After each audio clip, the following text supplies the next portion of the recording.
welcome to a brand new episode of the WB Weekly Report for June 18th, 2023. I'm your host, Tyler Peters. Happy Father's Day to all the fathers out there. And let's talk about the top 5 pro wrestling headlines. Number 1, the Bloodline is officially over, at least as we know it to be. A presiding family stable that has ran sports entertainment, specifically the WWE, for 3 years and counting, has finally imploded. Our question did in fact and indeed get answered if you watched this past week's episode of Friday Night SmackDown on Fox, as Jey Uso made the choice for himself as he aligned with Jimmy. They're both out of the Bloodline as he super kicked Roman Reigns, thus turning on the Tribal Chief, the head of the table, the undisputed WWE Universal Champion, which left audiences shocked. So it has just been announced, breaking news by the WWE, we're going to get a civil war within the Bloodline, and it's going to be a tag team match at Money in the Bank in London at the O2 Arena that will feature the Usos taking on Roman Reigns and their other brother Solo at the Money in the Bank Premium Live event. And coming in at number 2, Carlito apparently and reportedly has re-signed with WWE. More related news going back to the leader in sports entertainment. Several reports circa the publication Wrestle Talk have stated Carlito has reportedly re-signed with the company, meaning WWE. Dave Meltzer from the Wrestling Observer radio program learned that Carlito had to withdraw a scheduled appearance from the promotion titled Great North Wrestling because of the rehiring from WWE. SE Scoops also provided clarity by contacting this promotion, and the promotion did verify they heard the same story. Fightful Select also updated everyone by stating Carlito's removal of an independent show in Lexington, Kentucky merits the potential return by the former Intercontinental Champion Carlito. And coming in at number 3, a controversial CM Punk interview and AEW Collision aftermath. We'll give you some results, the rundown. Speaking of that, a lot of people label this interview that CM Punk conducted with ESPN as controversial, but he was just speaking truth. He addressed a variety of circumstances, even injuries, how it affected him mentally. Going back to 2022, Punk was not at 100%. He is definitely feeling more than 100% nowadays.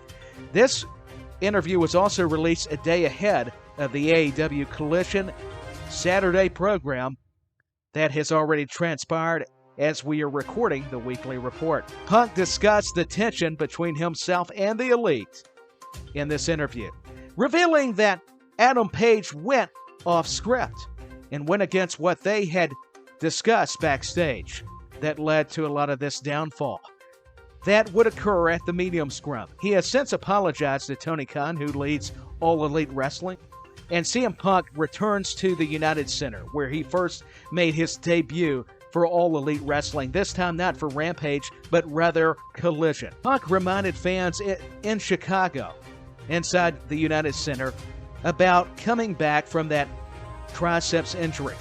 And he also carried this bag and these pair of tennis shoes. And Punk also alluded to the AEW Championship being inside this bag, adding some mystery. Punk also clarified that he did not actually lose the belt. So that makes you wonder. Adds a lot more intrigue, does it not? But I'm sure we'll get our questions answered rather sooner than later. But CM Punk went on to say he never lost the championship. It's not because he deserved it, he earned it. And tell me when I'm telling lies was a reoccurring theme, which caught on, meaning he is preaching the truth, is CM Punk. Punk elaborated on some fans not wanting him to succeed and return at all, speaking of AEW. But those boots, until somebody can fill them, I'm rewording and paraphrasing these statements, they still belong on Punk's feet. Punk is tired of being nice. Pro wrestling has grown adults in it. It's not about popularity contests. He's unapologetic. That is a definition of CM Punk. And Luchasaurus defeats Wardlow to win the TNT Championship following distractions from Christian Cage. Powerhouse Hobbs announced that he will enter the Owen Hart tournament. Andrade El Idolo overcame Buddy Matthews, but afterwards Brody King attacked Andrade with Malachi Black and Buddy Matthews representing the House of Black. Also, don't forget about Julia Hart, who's at ringside, who's also a member of that faction. Scorpio Sky vignettes tell of his return coming soon. We're looking forward to seeing the SCU member and also a former champion in All Elite Wrestling when discussing Scorpio Sky. Miro punishes Tony Nese with Mark Sterling. Sky Blue and the New Japan Pro Wrestling Strong Women's Champion Willow Nightingale outsmarted the Outcasts, the AEW Women's Champion Toni Storm and Ruby Soho. They got the win. The Acclaim has a energetic and always tremendous in-ring promo segment with Billy Gunn. Let's get to our main event. CM Punk teamed alongside the AEW Tag Team Champions FTR to triumph against Ring of Honor Television Champion Samoa Joe and the Bullet Club Gold, Jay White and Juice Robinson. What a program was AEW Collision. Coming in at number 4, Wyatt Return Imminent. The Private Insider Twitter account titled BWE recently tweeted an interesting video that suggested that implied Bray Wyatt might return to WWE. What's impressive is we're still discussing Bray Wyatt even without his presence having to be on television. It's still the talk of the town, the talk of the internet, for crying out loud. Our friends at Zero News and the Wrestling Blog are updating us on the situation as well. A shout out to those. Wyatt might appear before SummerSlam was another kind of theory. Coming in last at number 5, Scott D'Amore makes an interesting Slammiversary match announcement. Impact Wrestling president Scott D'Amore has found himself in the crossfire lately with Bully Ray and former Impact World Champion Steve Maclin after he's taken a powerbomb through a flaming table, courtesy of Bully Ray. And Scott D'Amore would get his revenge, though.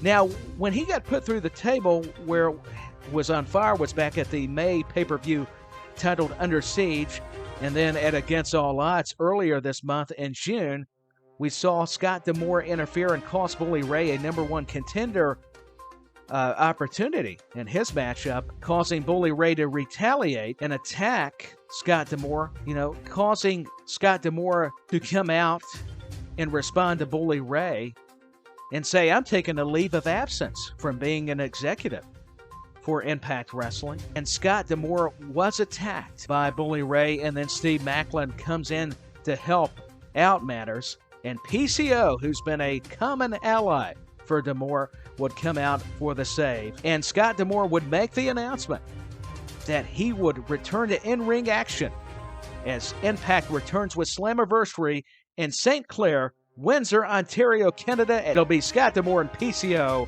versus Bully Ray and Steve Maclin in a tag team matchup. Well, that's all the news we have for you for this edition of the WB Weekly Report for Sunday, June the 18th, 2023. Happy Father's Day to all the fathers yet again, and I'm Tyler Peters, your host. Please go like, follow, and subscribe to WrestleBuddy.com. And until the next time, stay tuned for a new edition, but stay safe out there, and goodbye for now.